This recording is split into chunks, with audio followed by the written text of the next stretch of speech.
Welcome to Q Point. In this lecture, we discuss the pulse response of high-pass RC circuits. Before entering, let us make an acknowledgement. There are some free softwares used for the creation of this lecture. The slides are prepared on LaTeX, Beamer. Screen recording is performed on Simple Screen Recorder. Video editing is done on Shortcut Video Editor. Simulations are performed on Qucs-spice. And OS used is Debian 12 bookworm. I express my deep gratitude to the creators and maintainers of the above softwares. Let us enter into our topic. We know this is the high-pass RC circuit and this is the ideal pulse. The pulse is 0 for t less than 0. Between t equal to 0 and t equal to Tp, known as the pulse width, the amplitude of the pulse is V. So from 0 to V, then remains V for some time for Tp seconds and then comes back to 0. This is the ideal pulse. The pulse amplitude is V volts and Tp is the pulse duration or pulse width. Let us apply this pulse to the input of our RC circuit. So as we know, we have already seen the step response. So at t equal to 0, you are applying a sudden jump. That jump is completely occurring across the resistance R because the capacitor behaves as a short circuit for fast varying signals.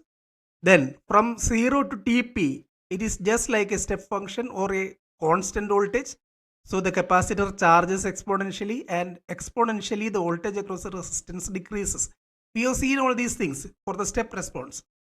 So now let us see what happens in the case of a pulse. At t equal to 0, a sudden jump of V volt is applied. So at t equal to 0 minus, the input was 0 and t equal to 0 plus, a sudden jump of V is applied. This sudden jump will not come across the capacitor. So the voltage will be completely dropping across R. So if we plot VO, we will get a sudden jump of magnitude V across R. So initially the voltage across the resistance is V. Now as time goes on, the capacitor charges. The charging rate or charging time depends on the time constant. If RC is very high, capacitor very slowly charges, so the output voltage very slowly decreases. If the RC is small, capacitor charges fast and the output voltage drops fast. So for a given particular RC, the charging and discharging, the charging of the capacitor and the output voltage is shown here. So for t greater than 0 and t less than or equal to Tp, the voltage is like a DC voltage. So the capacitor charges to that value, and as the capacitor charges, the voltage across the resistance decreases, and if there is no sudden jump at t equals Tp, if it were constant continuously, the voltage across the output will be dropping, and after 5 time constants the voltage would become 0. But now what happens is, after some time the input suddenly stops, input suddenly becomes 0. So at this value of t equal to Tp, the voltage will be equal to, what will be the voltage? The expression for this portion is V e raised to minus t by RC. We have seen that. In that equation, if you substitute t equals Tp, we get the value of that voltage here. That will be V e raised to minus Tp by RC. So at t equal to Tp, we are simply substituting t equal to Tp in the expression V e raised to minus t by RC. Let us call this value, say, Vp. So we have seen at t equal to 0, there is a sudden jump. The sudden jump is appearing across the resistance. So the output voltage is a sudden jump of V volt magnitude. Then the capacitor charges exponentially. So the output drops exponentially.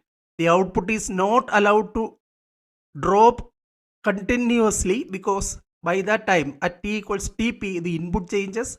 When the input comes back to 0, what happens? When the input comes back to 0, this point, the voltage at this point is 0 and there is a positive voltage across the capacitor with the left side positive. So the capacitor will charge in the reverse direction through the source, through the resistance. So the direction of current changes. And what will happen? Before that charging in the opposite direction occurs at t equals Tp, there is a sudden jump of V volt, sudden fall of V volt. The voltage is falling from V to 0. A fall of magnitude V. That fall of magnitude V cannot come across the capacitor. So what happens is the voltage across the resistance will fall by the same amount from its present value. The present value of the voltage is Vp. So the voltage will drop from Vp to a V volt, which is equal to Vp minus V. So let us see this. At the end of the pulse t equals Tp, the input falls abruptly by V. This jump cannot appear across the capacitor. So VO falls by the same amount V from its present value. The present value is Vp. So the output drops from Vp by a magnitude of V. So you can see that the output becomes now Vp minus V. And since Vp is smaller than V, Vp minus V will be negative. So you can see that the voltage across the resistance or the output voltage becomes negative at this instant. Now what happens? Now the capacitor charges in the reverse direction, or we say that the capacitor discharges in the reverse direction through the source, through the resistance. So that discharging also is with the same time constant Rc. So the voltage across the resistance will approach 0 and will reach 0 after 5 time constants. So this is the situation. Now what will happen to the voltage across the capacitor? The voltage across the capacitor previously during this constant level, it was charged up to some value which is equal to, which is decided by the time constant. From then, since the input voltage is 0, the capacitor also discharges to 0 volt. So ultimately the capacitor voltage also will become 0 and the resistance voltage also will become 0. So that voltage across the capacitor plus voltage across the resistance is equal to the input voltage. That is the Kirchhoff's law. So this is how the circuit is behaving. Now we say that the capacitor is discharging. Technically more correct is to say the capacitor is charging in the reverse direction. Charging in the reverse direction is usually called discharging. Now the expression for VO for t greater than Tp. So at this point, what will be the voltage at this point? At this point is Vp minus V, where Vp is V e raised to minus Tp by Rc. So this is the initial voltage for the second part. From the initial voltage, the capacitor discharges or charges towards 0. So the expression for the output voltage will be, in this case the expression for the output voltage is V, that is the initial voltage, into e raised to minus t by Rc. Similarly here also it will be the initial voltage into e raised to minus t by Rc for t greater than Tp. Initial voltage is Vp minus V. So we can write that expression as VO equal to V into e raised to minus Tp by Rc minus 1 into e raised to minus t minus Tp by Rc. This expression is valid for t greater than Tp. Now try to prove this mathematically. So the expression for this part of the waveform is V e raised to minus Tp by Rc minus 1 into e raised to minus t minus Tp by Rc. If you substitute at t equals Tp here, this term is 0. So the voltage at this point is V into e raised to minus Tp by Rc minus 1, which is Vp minus V.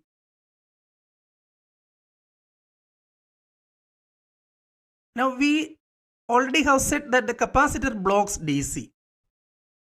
So the output voltage will not have a DC value.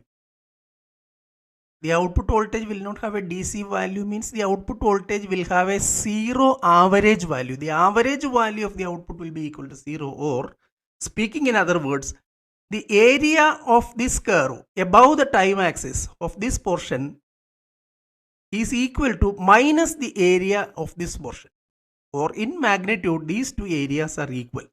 That is our conclusion. Since these two areas are equal, if you take the vector sum of these areas, a1 plus a2 will be equal to 0. That means that the average value is 0. Now we will try to prove a1 is equal to a2. See, by simply looking at this figure, it is hard to believe that a1 is equal to a2 because this seems to be a very small area.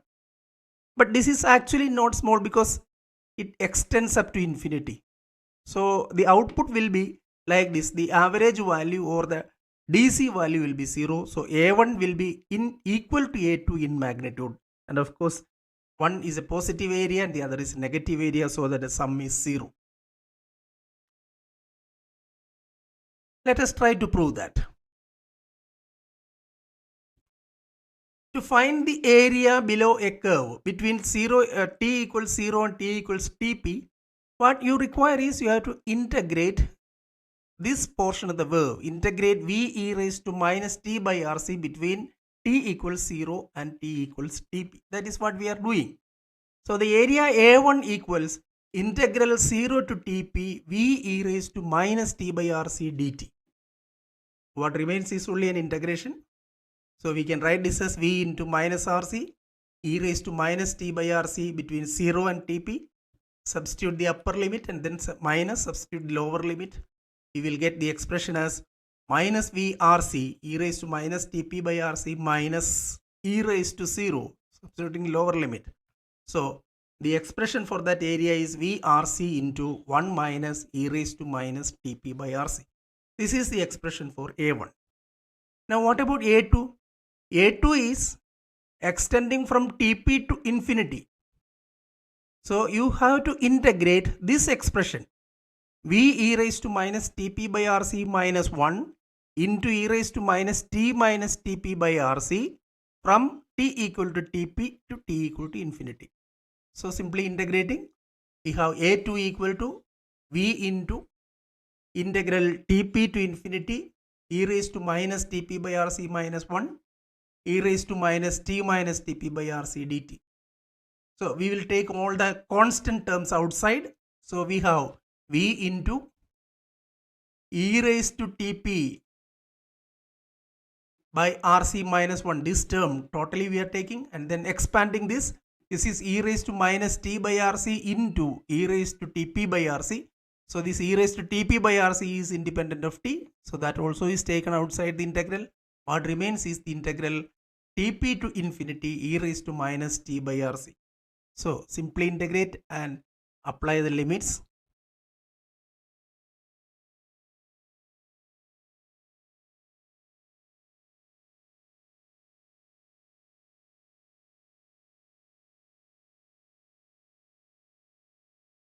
This is equal to minus a1. So a1 plus a2 equal to 0. So the average value is 0. This is a peculiar characteristic of a high pass RC circuit. A capacitor blocks DC.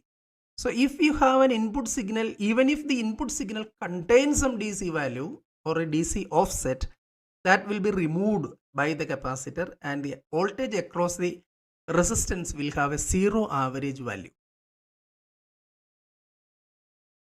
Now let us discuss the effect of time constant in the behavior. If RC is much greater than TP, when you are speaking about RC is greater or small compared with the time TP, the pulse duration. By simply saying that RC is small doesn't mean is meaningless. You simply say that RC is much greater than TP or RC by TP is greater than 1. So usually we will take the ratio RC by TP. If it is greater than 1, this means that RC is high compared with the pulse width. The capacitor charges very slowly, so the output voltage decreases very slowly. And if it were allowed to, capacitor were allowed to charge continuously, the output voltage will decrease slowly and finally reaching the 0 volt. But that is not permitted because at T equals TP, the input changes. So if RC is much greater than TP, the output will have this shape. You can see that there is a small tilt for the top of the pulse and there is a portion, a jump towards the negative side or a negative voltage here.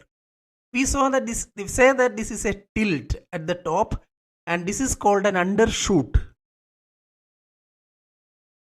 There is a tilt at the top of the pulse and an undershoot at the end. If you increase RC further, you can see this becomes slightly, the tilt becomes slightly lesser and the undershoot also will be lesser. But there will be always an undershoot and a tilt if the signal is passed through an RC network. This is because the positive area in the positive portion should be equal to area in the negative portion. This circuit removes the DC content. So there must be some negative portion, then only the positive area and negative area will be getting cancelled.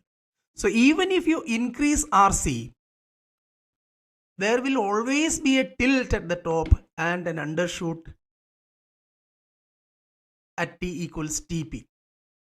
The area below the axis will be equal to the area above the axis. You might have noticed this tilt when you were observing a pulse or a rectangular wave on a CRO in the AC mode. When you are putting a CRO in the AC mode, what you are doing is you are passing the signal through a large capacitor. So when the signal is passed through a large capacitor, there will be a tilt for this portion. If RC is very high, the tilt will be very small. Sometimes RC is so high. For a CRO, the RC is so high that this tilt may not be noticeable. But there is a tilt at the top and undershoot at T equals TP, so that the average level of the output is 0. Now, if RC is less, if time constant is much less than TP, then the response will be like this. If time constant is less, that means the capacitor charges suddenly. So the voltage across the resistor from V suddenly discharges to 0, remains 0 for the rest of the pulse. Then at T equals TP, there is a fall of V volts, so it goes to minus V. The magnitude of this jump will be minus V because now the jump is from 0 volt and again it immediately reaches 0. So voltage across the capacitor also has the same property. The capacitor charges during this portion, suddenly charges, then it discharges. We will see the output voltage across the capacitor also. So when the time constant is low, you can see that there are spikes like this. These are called spikes, very narrow pulses at the beginning of the pulse and at the end of the pulse. The output consists of positive spike or pip of amplitude V at the beginning of the pulse and a negative spike of the same amplitude at the end of the pulse. This also has a magnitude of V, or this voltage is minus V. So now the peak to peak voltage is 2V. This process of converting pulses into spikes using circuits of short time constant is called peaking. This is a peaking circuit. Here also the shaded areas will be equal. Area above the time axis of the output will be equal to area below the time axis. We already have proved it by direct integration.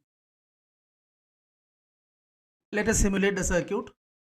Go to the components menu, take a resistance, click on it, place it anywhere on the board, press escape, select a capacitor, place it anywhere on the board, press escape. Now we want to rotate this resistance. For that, select this, press Ctrl R or right click and rotate, drag it to some convenient position.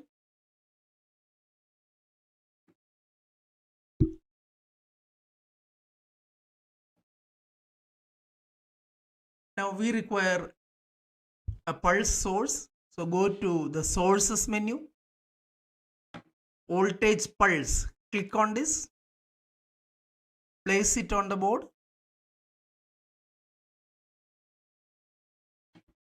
and a ground, we are placing it somewhere here, press escape. Then fire the circuit.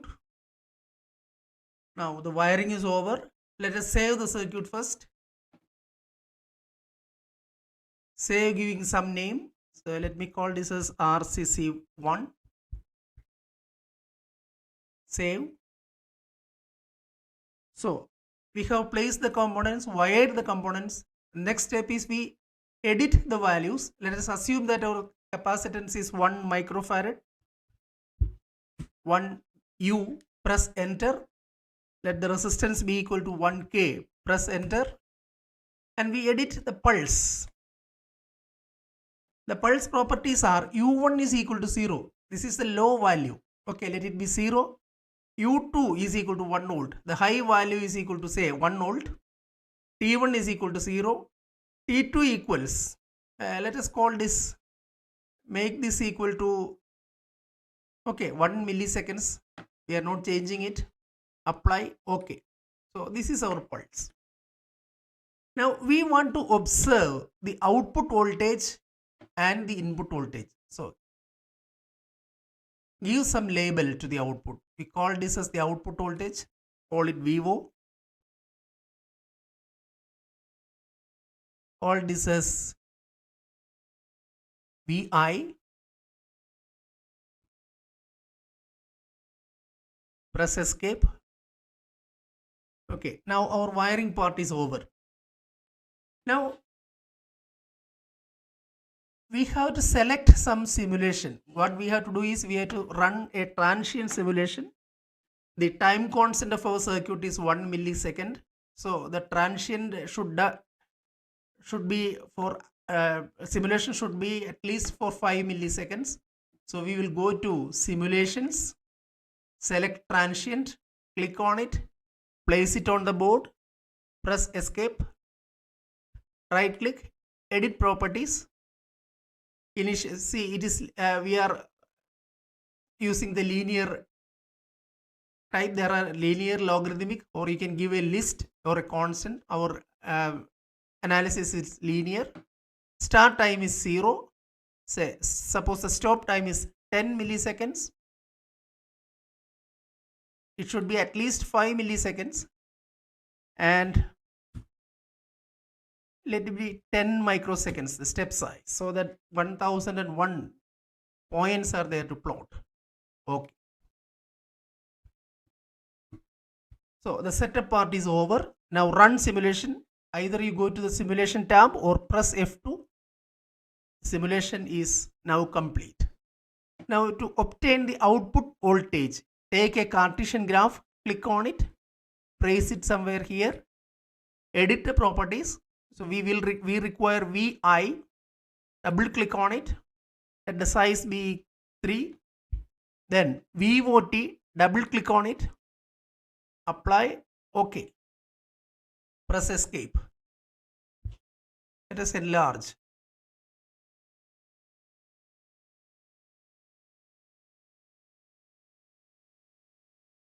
So you can see at t equals 0, there is a sudden jump of 1 volt. 1 volt is our V value. Then the capacitor charges and the output voltage decreases. At this point, this is our Vp value. From here, there is a jump of V volt. So the voltage goes to -6. Then you can see the output voltage approaches to 0 and reaches 0 after 5 time constants. This is our observation.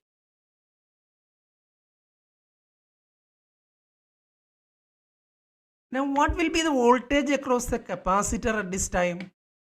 Let us add a voltage probe to plot the voltage across the capacitor also. For that, you go to the probes menu, take a voltage probe, connect it here. Wire the probe.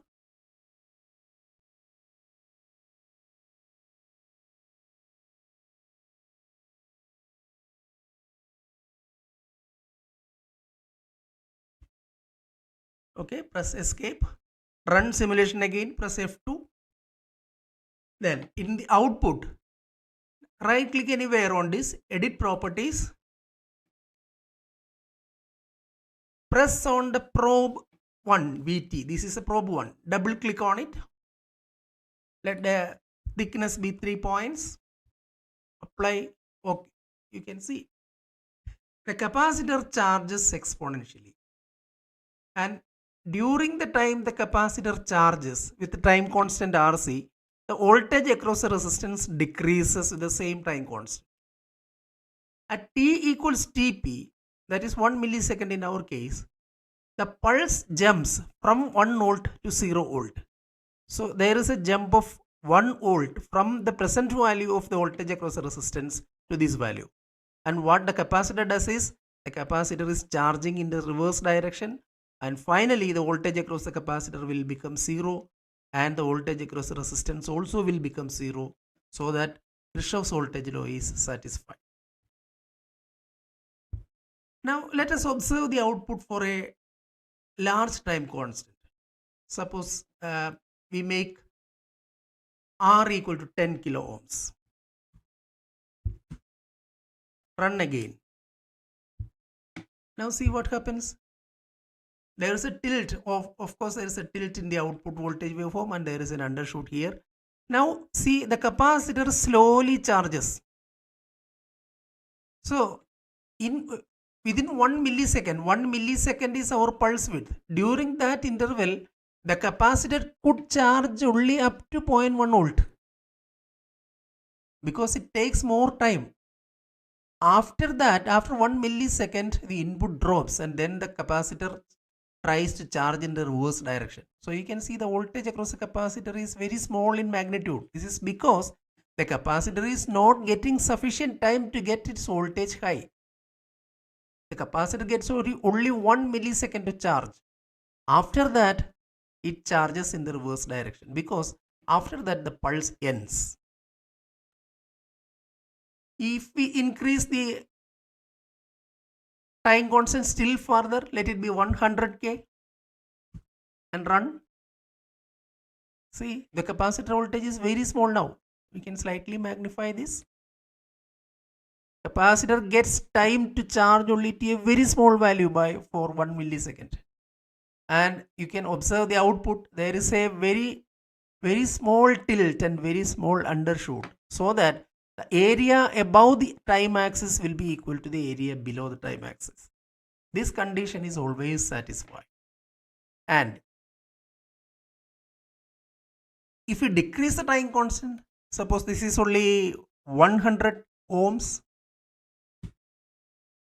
running, what will you see? The capacitor suddenly charges and reaches the full voltage, say before 1 millisecond, and then it remains constant for some time. Then it suddenly discharges and becoming 0 here. Similarly, the voltage across the resistance has a high peak here, and from here it goes to negative peak, then it becomes 0 after 5 time constants. Now the time constant is very small. These are the things that we have observed. Now the conclusions are, when a pulse is passed through a high pass RC circuit, it suffers some distortion. There is a tilt at the top of the pulse and an undershoot at the end. This tilt and undershoot are unavoidable, though their magnitudes change with the value of RC by Tp. For RC by Tp much greater than 1, the tilt and undershoot are small. And if RC by Tp is less than 1, the shape is changing. Anyway, there will be a distortion for the pulse. The average level of the output voltage is 0. That is, the area of the output waveform above the time axis will be equal to the area below in magnitude. These are the references. Thank you. We'll meet again.